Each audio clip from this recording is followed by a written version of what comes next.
Hello, this is Frank Neely from HeartlandDiaryUSA.com, bringing you news every conservative can use.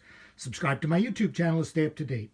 Well, following the opening arguments of the President Trump defense team, I thought it would be interesting to see what the anti-Trump network, MSNBC, was saying in response. And I was not disappointed, as known manipulator of facts, Brian Williams, began the discussion by laying out the Trump defense argument, except he did it as if he were a member of the Trump prosecution, rebutting the 3 points that he brought up as he was bringing them up.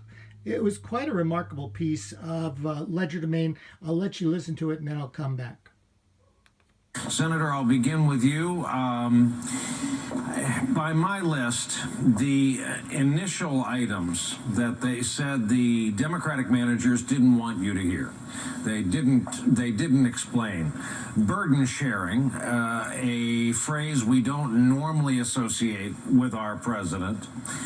Ukraine didn't know right away, and of course there's direct testimony to counter that.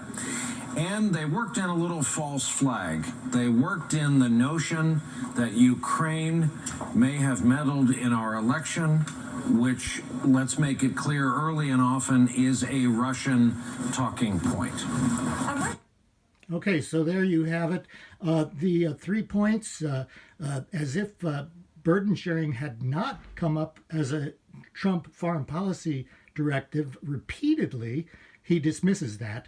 He says that Ukraine knew about the aid being stopped early when, throughout the presentation by the Trump defense team, clips and quotes were played by Ukrainians explaining that, and by foreign policy people from the United States, that the Ukrainians did not know about that policy, that aid being withheld. And third, that somehow there was a false flag being planted by the Trump team in support of Russian propaganda, when in fact they simply pointed out that Ukraine was a issue in the 2016 election.